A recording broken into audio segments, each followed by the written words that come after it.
ziyarete gelirsen, özellikle parantez içinde değil, ziyarete gittin, elin gelir neye değir? Gençler, o mübarek kurban olduklarımın zirine de ne yaptı bu el? Biat etti. Biat edir. Deyirsən ki, mesela İmam Rıza Aleyhisselam kurban oldu. Ben sana ne yaptım? Biat ettim. Artık bu elim ne yapmayacak? Gençler, namahreme dokunmayacak. Bu el ne yapacak? Bir tanesinin malına izinsiz almayacak. Yani hırkızlık etmeyecek. Birinin malını gasp etmeyecek bu el. Bu el ne yapacak? Yetimin başını okşayacak. Miskinin başını okşayacak. Bu el ne yapacak? Verecek. Ne yolunda? Ehl-i Beyt Aleyhisselam yolunda. Yani Peygamberin ve Ehl-i Beyt'in yolunda. Gelirsen oraya ki mesela İmam Rıza Aleyhisselam, Emir el-Mumin Ali ibn Abi Talib Aleyhisselam veya İmam Hüseyin veya gelirsen Kabe'ye elini sürtürsen Peygamber sallallahu aleyhi ve sellem kurban olduğum o mübarek mezarına, haremine biat edirsen.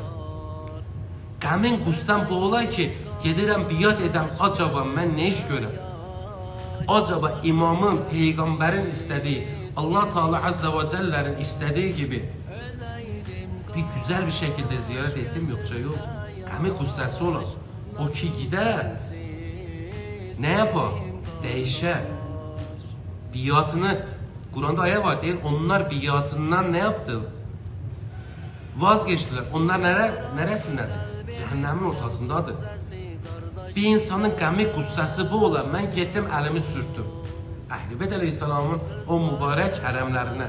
Gençler, Allah size de nasip etsin. Artık ne yaparsanız bu namahreme dokunmayacak. Onun bunun malına dokunmayacak, gasp etmeyecek, hırsızlık etmeyecek. Bu sadece elden değil, yok. Gözden biat edirsən.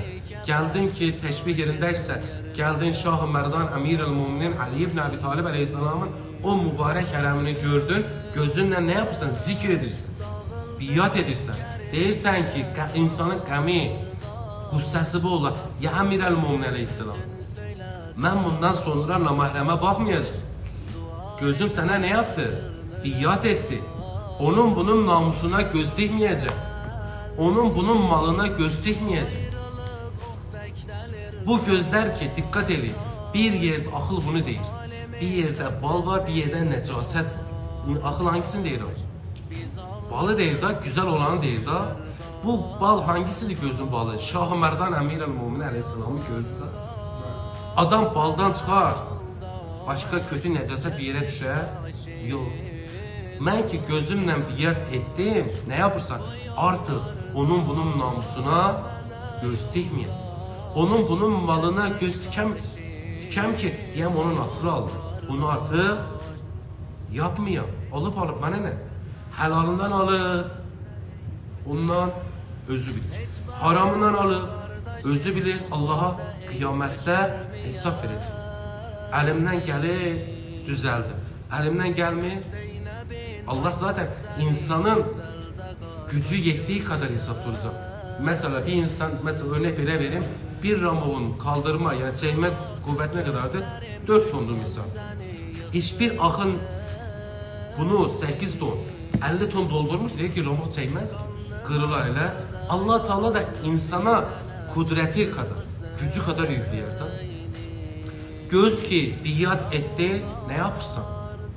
Deyirsən ki, mən artıq haramlara baxmayacağım. Gözdən bitti? Yok. Kulaqdır. Orada birisi dedi ki, Emir el-Muminin Aleyhisselam'ın zikri ibadettir. Kulaq ne yapır? Biat edir bütün vücudunla. Ne yapsan? Şah-ı Merdan Emir el-Muminin Ali ibn Abi Talib Aleyhisselam'a biat edirsən. Deyirsən ki, ya Ali veya diğer Masum Aleyhisselam kurban oldular. Bu kulağım ne yapmayacak? Gıybet duymayacak. Gençler, bu kulaklar küfür duymayacaklar. Ben sana biat edirəm ama. Bu kulaklar ne duyacak? Allah Teala Azze ve Celle kurban olduğumun göndermiş olduğu Kur'an-ı Kerim. Bu kulaklar Peygamber ve Ehl-i Beyt Aleyhisselam'ın göndermiş olduğu zikirler, kelamları duyacak. Bu kulaklar güzel, hayırlı şeyler duyacak. Ben biat ederim.